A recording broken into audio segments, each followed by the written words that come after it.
Tired of everyone telling you to find your passion, but no one telling you how? Welcome to the Korean Connection, and I'm your host, Korean, an attorney with a passion for empowering others to use their many talents and skills towards a path of self-discovery and alignment.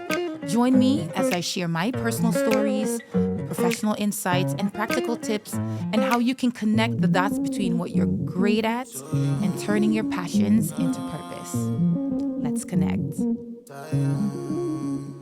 Push it to the left, I can't go no more. Make it like no, I'm coming back home. I'm trying to roll all my you. I'ma be the greatest, write my name in the stone. Write my name in the stone. Yeah, I'm coming back home. Yeah, I'm coming back home. Write my name in the stone. Cause I'm coming back home. Cause I'm coming back home.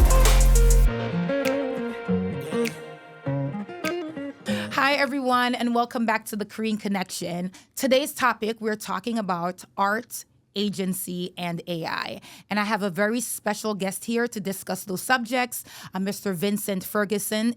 He's an artist, an educator, and community builder from Evans, Georgia. He's currently residing in the Bronx, but Vincent works with humans to unlock their potential through creativity and technology.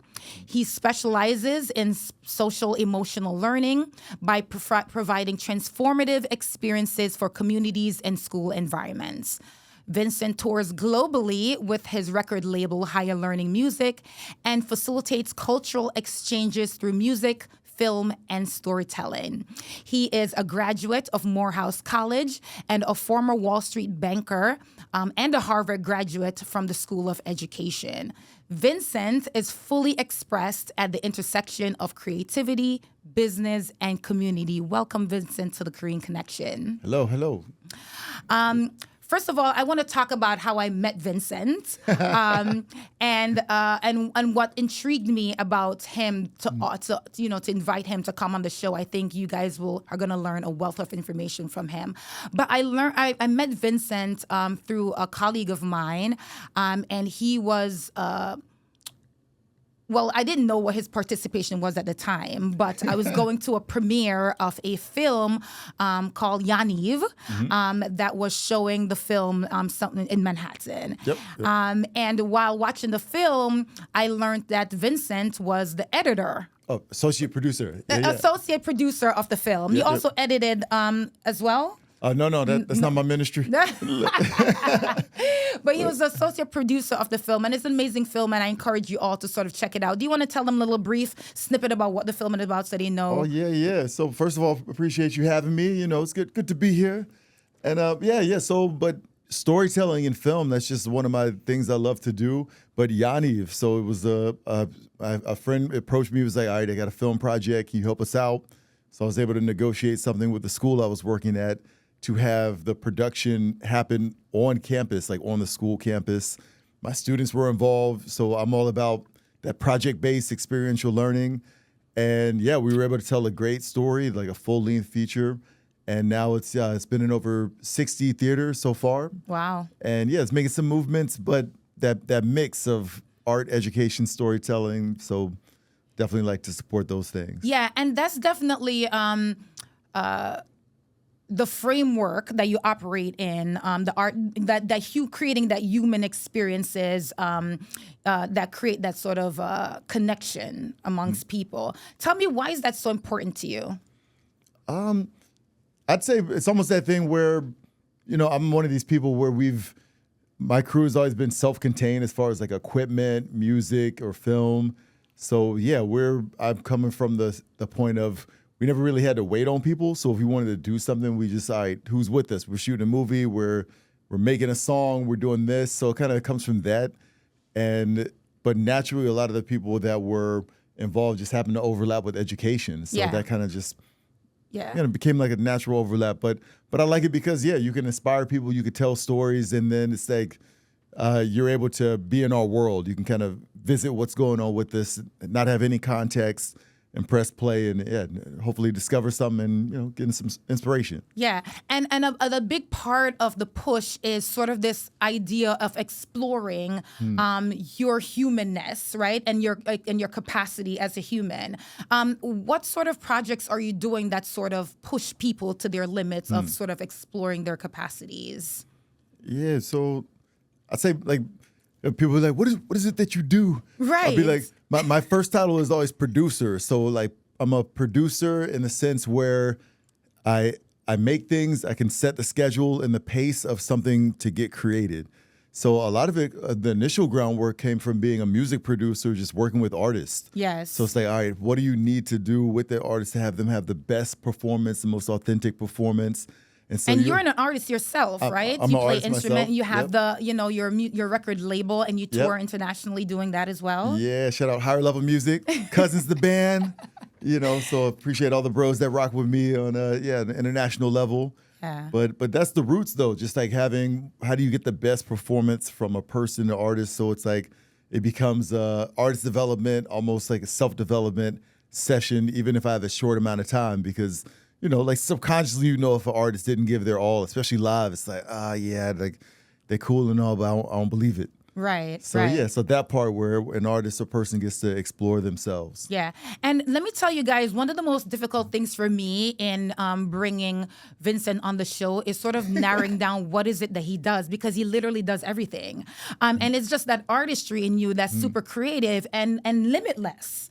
I mean, you really explore everything and you don't limit yourself in any sort of way. And that in itself is inspiring. So what is your drive in order to do that? Where does that come from? Like, I'm multi-hyphenated. but part of it comes from just like the exploration part. Like I feel like an explorer. And then I just have crews of people. And whenever I need to get something done, or if I'm doing something, it's always like, all right, here's the vision, like who's down with me to build it? And usually there's some like overlap, like somebody wants to explore editing, somebody wants to explore acting.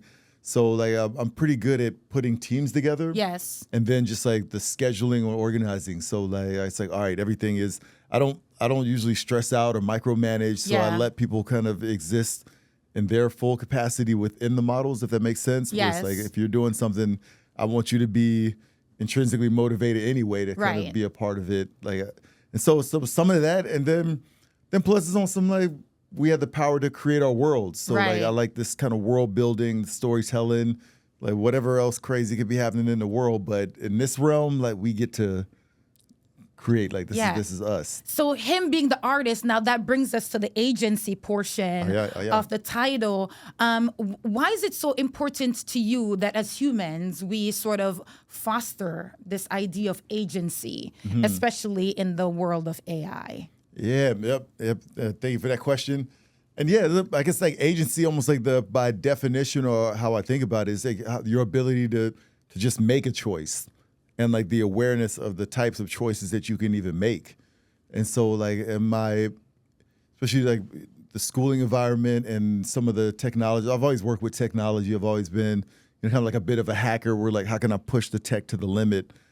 And, was never really good with like rules and stuff around how to use the tech and all that.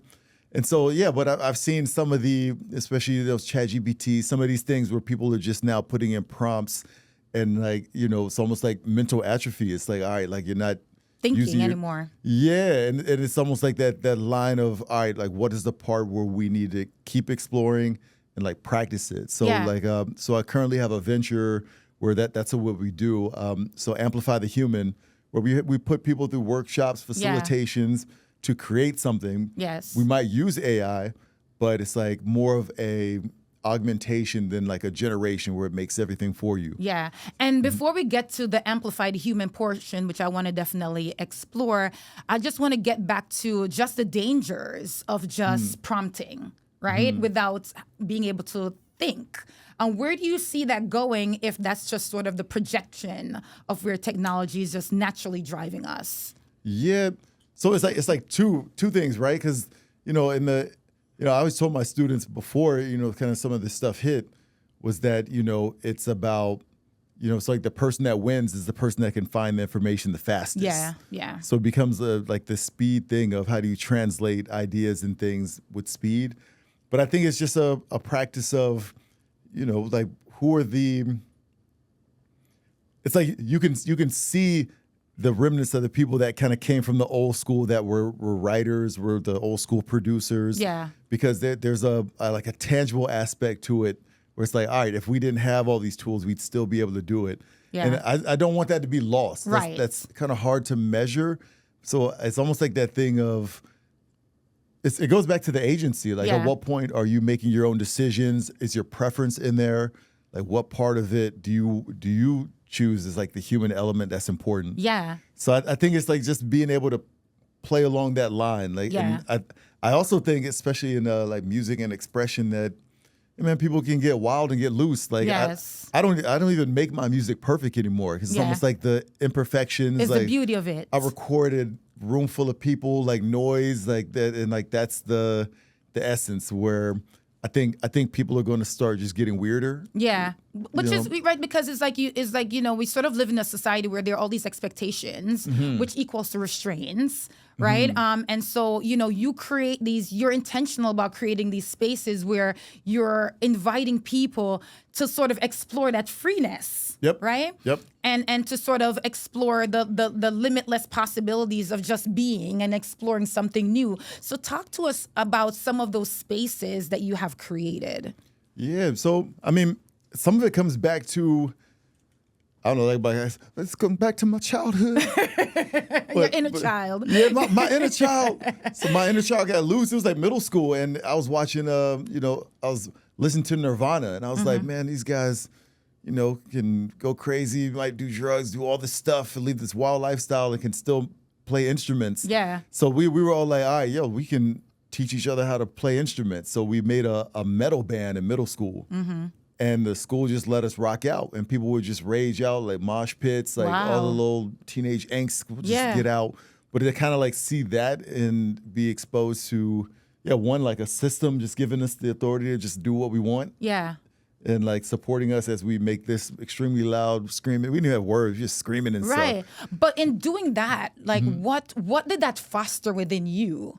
Right, and because I see the connection of what you're trying to do on a broader scheme. What did that sort of connection of having that band or just being able to do something that allows you that freedom? What did that create? Like, what environment did it create for you at that tender age? Yeah, but it was that thing where it's like, like people tasted like the raw, authentic expression, even if it was yelling, playing like at extremely loud volumes. Yeah. But also that there's still an audience. There's still witnesses. There's people that gather when there's people expressing just an authentic thing. Yes. And so but it gives confidence. It gives that exploration of, I can generate something new. I don't have to be a part of the trend. I can enjoy the trend. Yes. But also we can just make something from scratch. And so, I always kind of kept that with me where I wasn't really bound by, like trends or what's cool. We didn't, Yeah. we're just wearing all black. I didn't feel like we were cool. You know what I mean? It was. And that wasn't nowadays, important. right? Nowadays, even in terms of creating music, the artistry is lost, right? Because AI now creates music. They create the beats. They can sing the songs. Yeah. The other day there was something where someone with an AI bot was like topping the charts as number one music or something. So it's like, where do we kind of go from there, right? Where you don't have any human level connectivity in this thing that is like, becoming so sort of mainstream. So for you that, what is the end goal with in you sort of incorporating the artistry and making sure that we don't lose the agency portion of it? Yeah. So, it's hard to describe it as in goal, but it's almost the thing like to make sure that we're always respecting places that, for example, like a lot of our culture in New York, in the Bronx, Brooklyn, we have like just jam sessions, like live jam sessions where it's like no recorded music. Like you show up with your guitar, you show up just ready to sing and you create on the spot. Yeah. So it's almost like the most raw human thing that you can do as far as creative expression is to gather, to dance and sing with people. So I think like to make sure that we hold sacred those spaces Yeah. of organic creation and where people can, determine preference and create something because, there's a pop sensibility that happens where, the AI is just aggregating all the things that people said were hot and going to spit something out. Right. So like always having a space where people can try something new Yeah. and then, there's a micro. In real life collaboration. In real time, real life. But then like, people develop like their micro preferences within this new environment that we just now created. We can make a song right now and be like, all right, we made the magic light song and something like that's just a part of our experience right now. yeah, that's our artifact of point in time of what we made. So every time I play that song, I'm gonna think about that one time we was in the studio. And so like to have those spaces where, we're able to do that raw expression. And then so now when we hear that kind of super polished thing, we can be like, all right, I know what that is. Like I can choose to make that the thing I attach to, but also still be like open to have something new come in. Yeah. How does this translate in like the corporate realm? Mm-hmm. So for companies and businesses, how can we sort of utilize the same scheme of thinking, of making sure these companies are not just thinking productivity, but also thinking about agency? Mm-hmm. How are you sort of getting into those corporate spaces? Mm-hmm. Yeah, so it's a mix, right? Because part of the game is, especially if it's a corporation, the goal is to increase shareholder value and, keep making money, doing like a certain thing.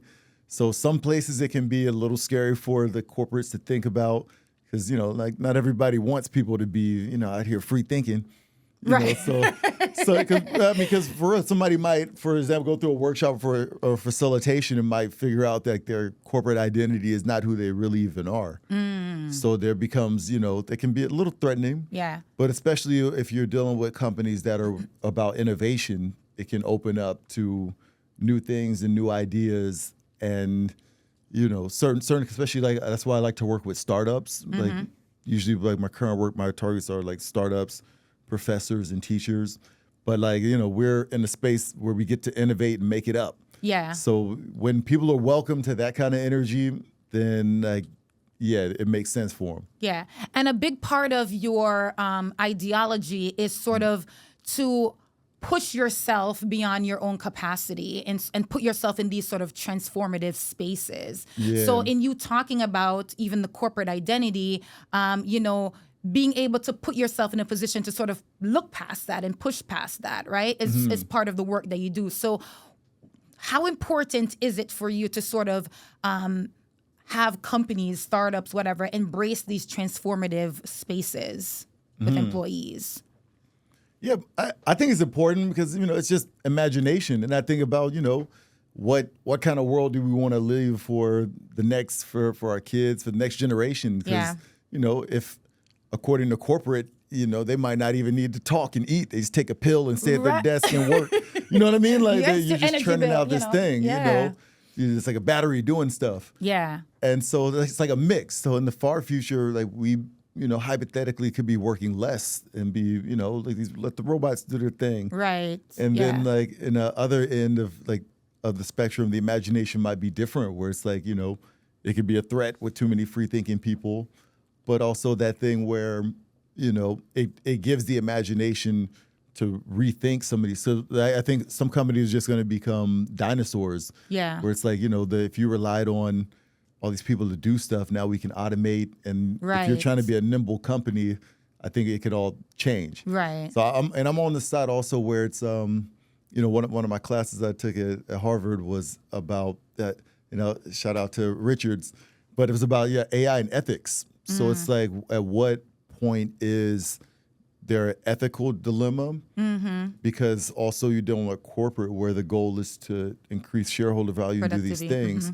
But you're also having companies where it makes sense to do the unethical thing and just they have enough money to just take the lawsuit and do whatever. Right. And like that's kind of the route that they can take. The cost analysis that they do. Yeah. So you don't really have to integrate ethics and values into it. So I think that one, keeping the imagination, but also being able to figure out what the line is of the ethics of it. Yeah. Because we can cause some harm. Like some of this AI stuff can, harm the planet. So it's Earth Week, Climate Week. Yes. And so like some of these higher level questions are coming in where it's like, all right, what is the the ethics of using this thing on the environment. Like, where are the lines? So Yeah. You just participated in the climate, what is it called? Oh yeah, Climate Week. Climate Week. Yep, and the UN General Assembly and Climate Week. This is like the most hyped time in New York. Yeah, can you tell us a little bit about that for those who don't know what that is about? So Climate Week. So there's a big, there was over 1,000 Climate Week related events that happened this week that is still happening. And so, just bringing attention to, this is one of the hottest years on, I think it might be the hottest year on record. And we're breaking past a lot of the thresholds where, or like the warning signs of the environment. Oh, wow. And so a lot of these things are in question where it's like, all right, we have this technology, but what is the waste that the technology produced? Yeah. A lot of it involves a lot of water, like cooling down these servers and systems. And so just in the Amazon, so we have different places that we have to protect. Right. And some of the values of different corporate entities might not align, but there's a strong agency of people to have this conversation. Yeah. And I've been fortunate to be able to add music to a lot of these conversations, and art is teaming up with the business, climate activist people, and going hand in hand. Yeah. It's tell happened us before, how. but it's so tell us, like, what did you do though? Like, I know, did you incorporate music during this climate week, in the UN? So what exactly did you do? Yeah, so we had one called Beyond Words. So what we did, we had a facilitation where we combined a sound bowl session where you did sound healing when you started off. Then we had you watched a video. We did like a documentary where you saw part of a video presentation. And then we had acting. So you had an actor roll through like a bit of a play script. Yeah. And then close it out with music. And so we had like an interactive jam session where people just got a chance to exchange energies. But then we did the get give wall where it's like if you're up to anything, you can see and collaborate. But it's like it's easy to figure out solutions now after we've sung, we've danced, we've had like this deep experiential thing that was beyond words, where we wanted it to be not so conference style. Like a lot of stuff is like lecture where you sit down like a good real person, and then this grand person with the wisdom gives you the information. And we're like, nah, everybody's in the room has this wisdom, and we're going to create this experience of energy, and now we're going to talk it out. So that was the model that I was a part of for one of the facilitations. That is so amazing because these conversations are not easy conversations to have. And people come, have very different perspectives, and they bring their different ideologies. But in you providing music as like the icebreaker, it automatically forced people to kind of let their guards down and to find a human connectivity amongst everyone before words were even exchanged. That part. Right? Yep. And then now that you've kind of loosened everybody up in sort of building this energy of human connection on every level, right? And give everybody that sort of like equal playing field to sort of operate from, then you started engaging in the conversation. That part. Yep. That is amazing. And I think, that's something that we should definitely strive, to provide. I mean, the whole purpose of like this platform is all about finding that human connection. Because I think on a very simplified level, if we can find the connection first, then it just sort of make every conversation that happens after that just a little bit easier, right? All the defenses are sort of down. And that's what you're doing through all of the different platforms that you're using, is just sort of using your artistry to find the connection, your agency to make the connection and to find the human level of AI. Look at you. You're doing the damn thing. That's so amazing. And you do this not only on U.S. grounds, that you're now pushing this on an international level. Can you kind of tell us about that project? I think, what is it? Is that Project Zero? Oh, no. So this is Amplify the Human. And this is Amplify the Human. So tell us about that experience. But shout out to Project Zero, too. So, Harvard research arm. So, so those are some of the people where some of the early ideas, we got to incubate a lot of the early ideas. Hip Hop X, so, out there. Yeah. But I got to do my plugs. Yeah, get them in. And, but I got to go back because some of that thinking came from. So I was a banker bro for a minute. You know what I'm saying? I'm a student plan. I was a whole different person. I was talking Suit and different. tie. Yeah, yes, you know what I'm saying. Speaking King's English. And so yeah, but leaving that environment, going into academia. So I was a community school director, so been like assistant principal, but done various leadership roles in places. Yeah, I'm deep in the Bronx. I'm in East New York, Brownsville, Brooklyn. But some of the places, yeah, these are just, it can be difficult places to work, multiple stakeholders and stuff. Yes. And I would literally start meetings by, music. We'll just dance it out. We'll play some kind of warm-up game involving music and facilitation before we did anything. Yeah. So some of it comes from what is it to just like use what we have to just ground. And we might not have had the resources to have all this stuff, but we had the flow of energy, music, and people power.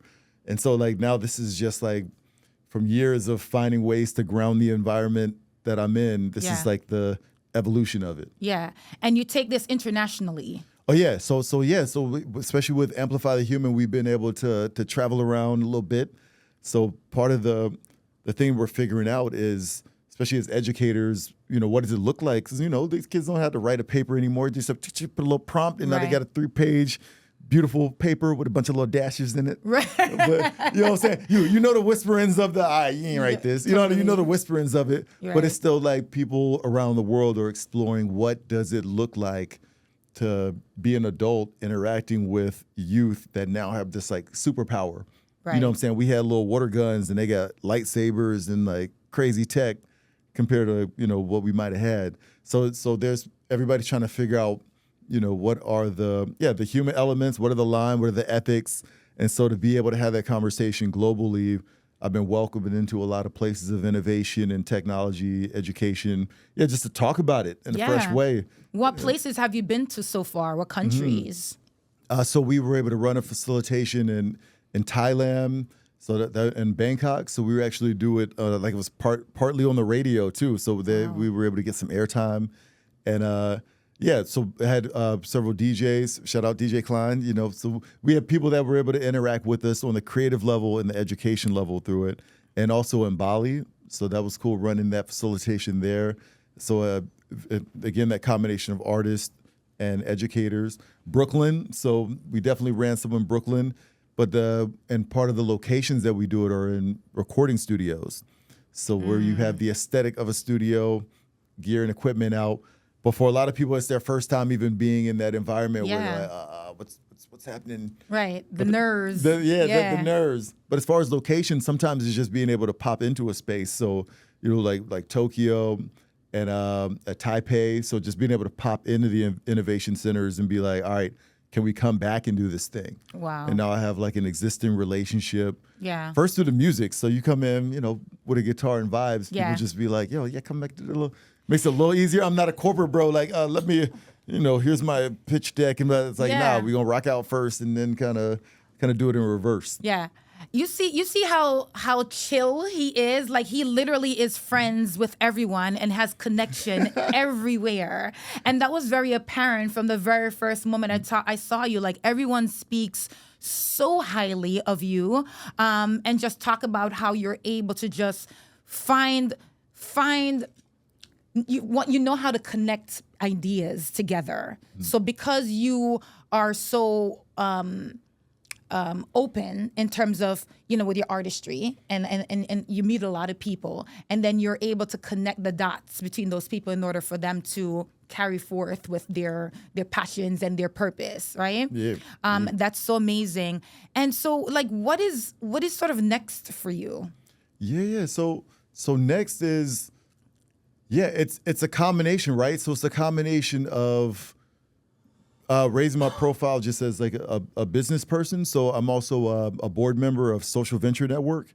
So think about like conscious business, like how do you do good business, corporate governance, and the B Corp movement came out of the organization.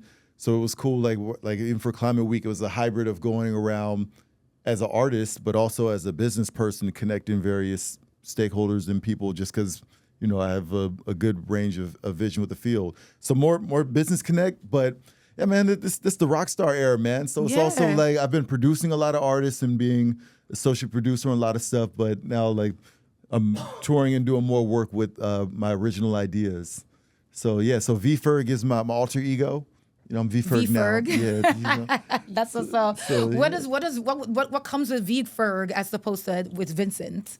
So V Ferg could be, you know, rocking out, you know, no shirt and Bali with a guitar and With the beaded necklace. yeah, you know what I'm saying, little light work, you know what I'm saying, like 7 more of these and yeah, but also just being able to, I'm like a festival artist, so just like, you know, in Bali, I was essentially like a dub artist, so just doing all kind of. I like to be able to just show up and integrate quick. Yeah. And so whether it be performing or sharing music or collaborating. Do you get nervous at all? I kind of got like a philosophy behind it where it's like nervous energy is more like readiness. Preparedness. Yeah, and then part of the part of my work is capacity building, where it's like not like do the dangerous thing, like build the muscle of that thing. Yeah. So like I got to apply it to myself to, you know what I mean? Yes. Like, I'm not hypocritical about it. So it's more of like and it keeps me off drugs and doing dangerous stuff. I get the, you know what I mean? Like your own adrenaline. Yeah. So it's like let me get the rush. Right. But yeah, of trying something new. Yeah. So we talked about this a little bit, where this idea of people just sort of saying blanketly, like, I'm a lifelong learner, right? And people say that, but nobody really wants to really, do the act of being a lifelong learner, because it just sounds so damn exhausting. Like, I've said that before. I'm like, if somebody tell me I have to go back to school, I'm just not, But the world that we're living in is forcing us to be a lifelong learner. So you might as well be intentional about it and be transformative about it even, right? So tell us a little bit about that. You just touched on it a little bit, where you're, sort of be intentional about pushing the boundaries, your own boundaries. Why is that so important to you? Yeah, I mean, it's almost like a test too, because, that's like a dating test when you be like, kind of like a gotcha question a little bit. Be like, name 3 books that you're reading. You know what I'm saying? They'll be like, they'll be like The Alchemist. Do you or actually like ask 48 that on Laws dates? of Power. Well, I mean, I don't do it because it can be like a gotcha. It can be a little weird, but it's almost like that thing where it's like I'll give time. I'll be like, I'll put it on text so you get time to like look up something. But it's almost like that question where, what are the inputs that you're getting beyond like short form content? Yeah. And then it's like and self-development, right? Like, what are you doing for your own self-development? That part, because depending on your environment where you are, you might not have a mirror or somebody to even be a witness of your growth. Yeah. And nobody wants to hear that. Be like, yeah, you've been the same. You ain't never changed. Right? Oh my God. That should be like the worst compliment you get, huh? It's weird, right? Yeah. Like, girl, you're so consistent. And what does that really mean, right? I mean, your personality as to who you are can be consistent, but as far as the bounds of what you do as a person and what you're capable of doing should definitely be growing. Yeah, and it's getting weird. We're getting. Like I be in these places with the super nerds, and so it's like that's one thing about being on like at these campuses. It's almost like a show and tell.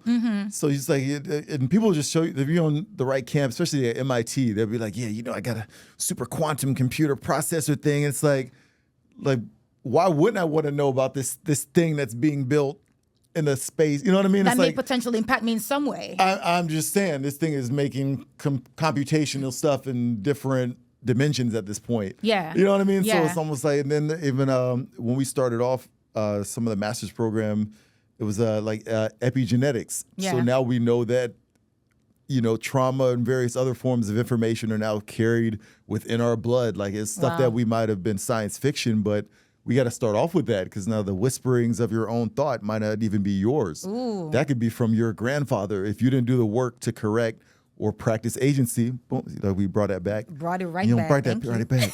If agency is not practiced, right, then like you're susceptible to these whispers of these defense mechanisms that were made for the past. Yes. And so and also if you do your work, that transfers down to, your children, your seed, and even if it's not within the bloodline, how you show up from doing your work, your environment that you create passes on those positive traits. What would be your your guide to like someone who wants to do this transformative work? Like, what would be the starting point there? Yeah. I mean, it's almost that thing of that's where it becomes tricky, right? Because it's like that balance of, gotta get a little metaphysical, because it becomes a thing of, do you want to interrupt somebody's like almost like their personal karma, like their personal destiny, where that might not even be a part of their worldview to be like doing stuff or thinking about stuff.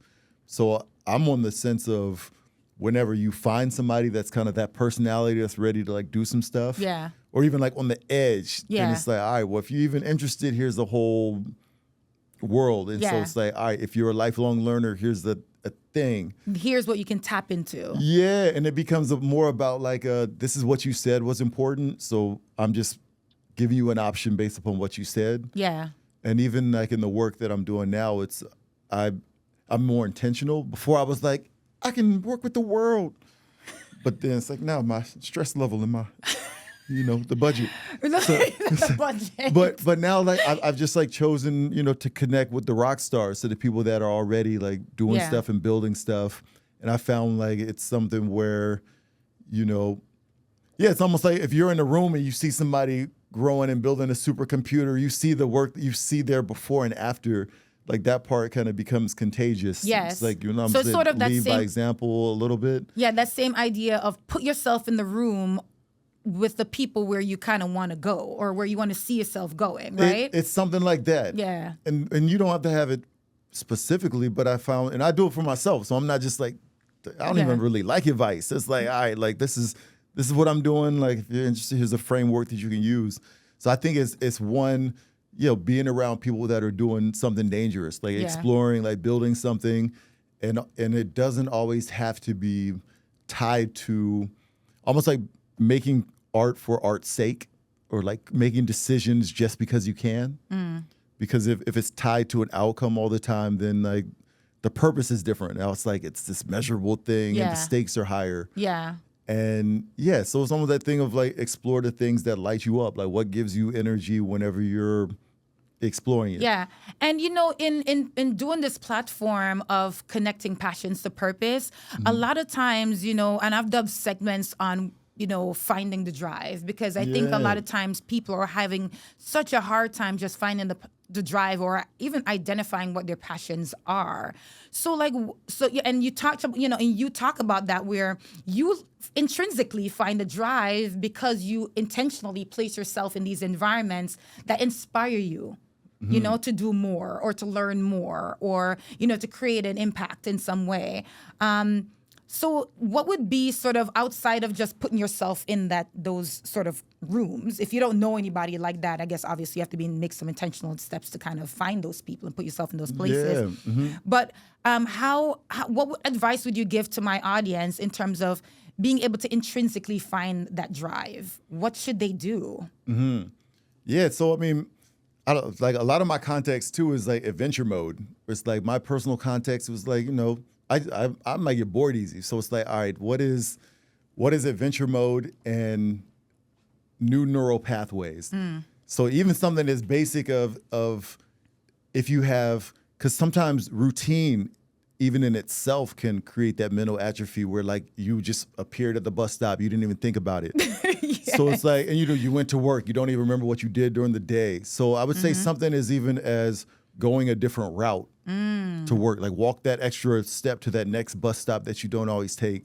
Right. Because like something about the new sensory input can just jolt new ideas, new decisions. Wow. So I would say like things like that on a very like basic level, but also, this is especially in major cities, like there's transformational work you can find. So whether it be like a workshop or communities, but places where you're able to grow and be witnessed. Yeah. And then also, like accountability systems can be good too, where it's like, all right, like, you said you were going to, do XX, like, did you do it? Yeah. Because it's almost like that thing where, often it's for myself. Like there has to be like, what's a challenge? Like you said you wanted that, but did you really do it? Yeah. And not necessarily like a punitive thing where it's like, all right, like push yourself to do it. Yeah. So to like, see if you can do it. But that's where it becomes like that thing of what's the context. Because usually I find it's something where, and it, as I'm getting older, it's like some people stayed in their corporate environment. I do miss playing golf and Yeah. fine dining after a good deal. Right. You know what I'm saying? Yeah. But Yeah. some people stayed in that mode where they never explored some of their creative gifts and whispers. Yeah. And now they're older trying to get that back. Right. They're now trying to find the passion that they've lost just by doing these rudimentary things. Yeah, and nothing's wrong with it. Like Yeah. whatever order it comes, but it's also that thing of honoring the exploration of it. Yeah. Just like you honored waking up and being at work and doing that consistent thing for somebody else. Yeah, Like what is the right. thing that you owe yourself? Right. So I kind of bring it back to that. Like, what are you doing to honor yourself? Yeah. Because again, that agency thing, like corporations and branding and, survival in this wild world has us do certain things. Yes. It's like, but what are the side steps? I mean, get your bread, get your paper, do all the responsible stuff. But what are the personal exploration where it's like, all right, like this is what I did just for myself. Yeah. Yeah.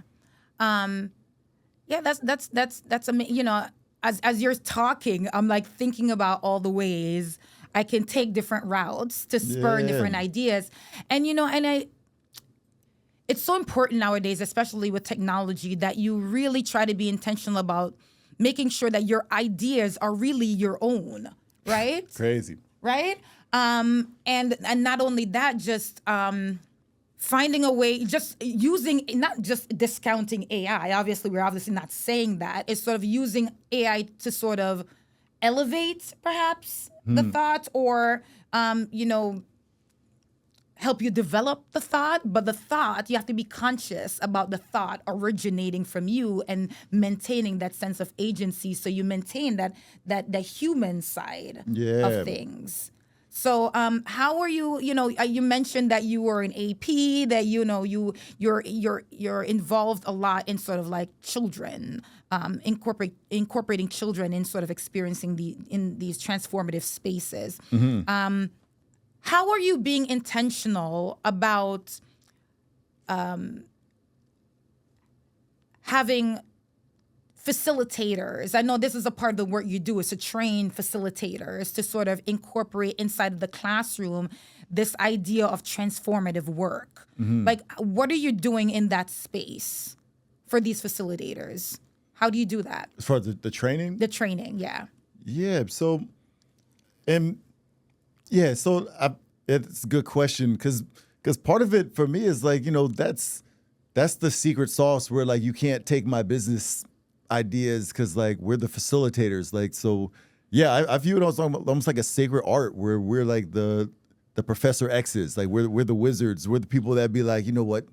Let's try this. Right. We're yeah. like a whisper of suggestion. You Yeah, know what I mean? yeah. People don't like to be talked to, but we're the ones that are like, all right, this is we're creating a space for you to experience something. Yeah. So I think the training, because right, there's all these frameworks like social emotional learning. If I was to read the definition of it, it's so many words. And it's like, with your interaction with yourself and your environment and your community, blah, blah, blah, blah, blah. But I think it's being able to almost like live that language. Yeah. So The experience of it. Yeah, the experience of it and its practice. So shout out to the leadership program. So there's one of the places that trained me initially, and their idea was that it was founded by actors. So like they use creatives that were trained on these learning frameworks that are now placed in the classroom. So it's almost like as a facilitator, you're inviting people into your world in almost like a skit form. Like Yeah. I'm a performer on stage for my kids in the classroom to be inspired to do a thing. Right. And so I look at it like that, where it's like, all right, like this is, and then plus I'd like to play around with it. So if I'm doing an experiential thing, I'll share power. Where it's like, all right, like I'm out. Now you're the leader now. What's your expertise? And now you share yourself, and just so you even practice Yeah. the movement of power and again, agency within the thing. Like, Yeah. So like those are the things I think about, but the secret sauce is the facilitator. And some of it I'm on some like, again, like I don't know how much of it can all be taught. Like, of course, there's capacity building on the training side, but yeah, some people just naturally connect to people and experiences, and then Or those are the people that you tend to kind of, do they gravitate to you, or those are the people that you kind of seek out in terms of facilitators? I definitely seek them out as facilitators. And they keep me honest too. So it's like, all right, yo, like, let's try this. It becomes more gamified, I guess. It's like, yo, let's try this thing. Yeah. And plus it was, in a lot of my company environments, they're just like, all right, there's 200 people in a room. We need you to talk about X, and that'll be it. Mm-hmm. And that's my job, to show up to do this thing. Right. But like, they know that I can show up and meet the deliverables. I don't need all the details. I don't need the thing, but my context is solid. Yeah. So it's like, I just need people that have been able to perform under pressure like that. Yes. And then I provide opportunities for people to, again, that capacity building, that thing. And that performance under pressure is that's basically your adrenaline, right? Like, you love that. Just show up and push yourself to be more expansive. Yeah, but then again, it's my own medicine. It's like, you know what I mean? I can't be saying all this stuff and not doing it myself. Right. It's like the dude that tells you to skydive but stays in the plane. Right. You know what I'm saying? You'd be all right. Yeah. So if someone wants to reach out to you and be a part of this movement that you're inspiring people to do, how do they get a hold of you? Yeah, I'm on the gram. Well, V Ferg on the gram. I'm on the LinkedIn. I'm Vincent Ferguson. But yeah, and the good name, the government name. The government. And and plus, like, I would say, I promote. I'm on LinkedIn. Link all the stuff. Amplifythehuman.com, and a lot of times there's just facilitations around, and going around speaking a lot of conferences and things. And I would say, just hit me up, because a lot of this stuff is, especially if you are a facilitator, like, there's room to play within the models. Yeah. So I'm big on, like, what is decolonizing education? So going back for my master's and learning how many of these frameworks were actually harmful things. Right. That were, I'm Black, but it's not good for Black people, and like how things were framed up. Yeah. And it's like we've had, even before integration and things like that, we had our own frameworks and things that we had for ourselves. So there was always agency within the Black community in education, because before all we had our PhDs teaching elementary school. Yeah. You know what I mean? So it was like a different kind of connectivity. But so I just say I'm always going to be thinking about that sensibility. Yeah. But, so if somebody has something going on, please hit me up. If you want to workshop something, we're on decentralized learning is one of the things where, we have places where people can workshop whatever they have happening. So people are using chatbots and AI, but don't necessarily have a good place to see if it works or not. So we do a lot of that, like workshopping, like what are the innovations that are happening. And the whole point is to have that human connection. So, that face-to-face, get in the room, create the safe space, have the jam sessions, so you can have those hard conversations that hopefully at the end of the conversation, it can lead to a transformative experience. That part. Just know if you're integrating with us, we're gonna have some human stuff in there. So, but it adds a different context on whether, you're offering connects to people, you can see how it might connect. Right. And people are making some really innovative things, and I want these things to succeed. So what does it look like to workshop it with teachers, some students, and and I think especially with technology, like what COVID did, remote learning. Oh the damage that was done from that. Like, what have you seen? What the difference in terms of like student learning pre and post COVID? Yeah, so I mean, it's some of it is. It's hard to say. It's hard to say, like, are we as a society changing how we digest information and content and all this stuff? But some of it is just taking an account of it, where it's like I see there's like almost hyper independence of students, where some students, when we first came back into the classroom after COVID, students had forgot how to interact with each other. Right. Like I think even now. Even now, but it's like it took them a little while to warm up. Yes. We went straight into academics and these measurable quantitative things and didn't do enough, whether it be team building or just like things to have them have fun, interact with themselves, to kind of Yeah. acclimate, because some people just even have fear of even being in the same room. So it's Wow. like these things weren't accounted for. Right. So I'd say some of that. And oh yeah, the other thing for the teachers, because part of my things I think about were that teachers were just getting cooked, just getting burned out. Right. So like that, what are the things that rejuvenate teachers?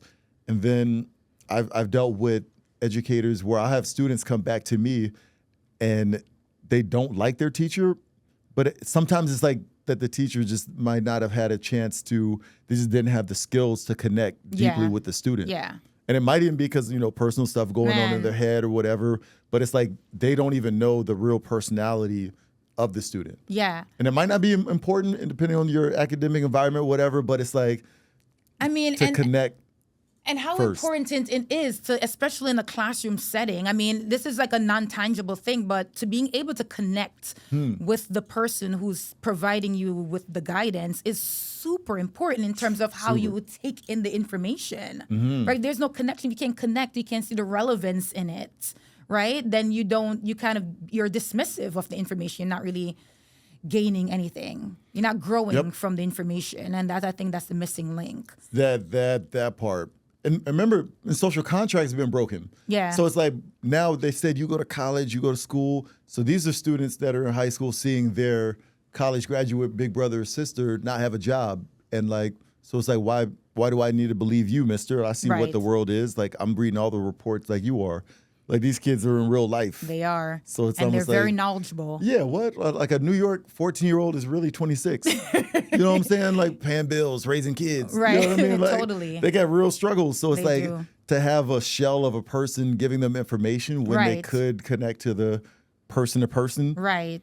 So I'm just Even by just doing a simple icebreaker that you provide. that thing. And so like it humanizes each other. So what is the dignity and humanization that goes across? So, and these are weird things that can't always be measured because everybody, we love our measurements. Right. We love that's cool. Or But these are the places where I call it exploration and like, almost like the special forces rogue research where like this happens and we can translate information faster than some of these like very polished academic studies. Yeah. With no dashes and perfect things. You get a 100-page report that won't hit the school system till another 4 or 5 years. Yeah. So these are things I think about, like what's needed right now. And you've been doing this work for quite some time, but how do you quantify the impact that you're making? How do you see that? Yeah, so a lot of it is the qualitative data where it's like to have, because again, my target population is usually teachers, professors, and startup owners. So it's like, all right, like from this facilitation, I learned X, I'm more comfortable with these forms of AI. Like I felt my capacity building happen here. So a lot of it is the self-reflection that happens. Yes. And then I check back in after a month's time and see what people have built just from literally practicing a framework in a fresh way. Yeah. And what have you seen? Oh yeah, I've had people especially find a healthy balance of their creative expression and their day-to-day things. Yeah. So I find like there's this like balance of people dropping albums, so people have done projects.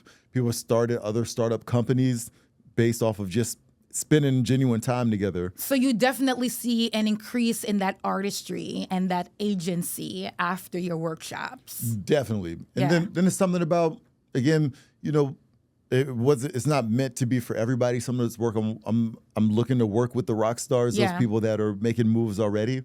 And, but now if you put those people that are already highly effective, figuring out different options, then they link up. And so, and it's an environment where it's not always competition. Yeah. So it's like we need 100 more companies or ideas that similar to what I'm doing. And when we meet up, it's more of okay, here's our exchange. This is what we're doing. It's more collaborative. Yeah, rather than and again, that goes back to also, we're setting the new rules. Yeah. Because my corporate environment was a very, stiff, yeah. Yeah, but it's also your IP protection, all this fear, all these, contingencies, when now the rate of new ideas just needs to spread faster. Right. So the You need to embrace the new ideas. Yeah, you can still make money, do IP and all this, but there's a exploration of what's happening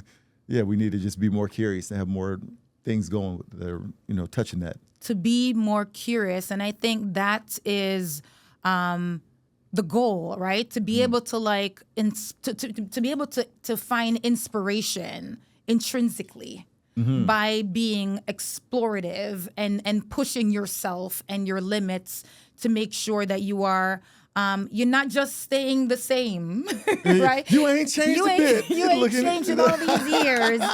Oh my Yeah. God. You definitely make me think about that very differently now.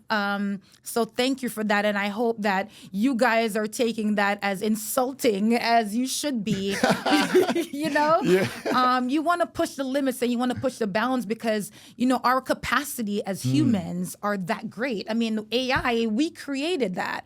And we need to also just sort of recognize and embrace the creativity that we each hone within ourselves. And we need to be intentional about exploring that. So thank you so very much, Vincent, for coming on the show. Yeah. I'm inspired. I definitely don't want to remain the same. You scared that out of me. So thank you very much. And I hope that you are equally inspired in pushing yourself and hopefully continuing to connect, find those passions and being able to connect them to purpose. Thank you so much and see you next time on the Korean Connection. Let's connect. Thank you guys for connecting with me today. Don't forget to follow, like, and subscribe to my channel, The Korean Connection. To connect with me, you can email me at thekoreanconnection@gmail.com. And don't forget that sometimes your passion whispers before it roars. And if you're listening closely, the next episode might be where it gets louder. Let's connect. Push it to the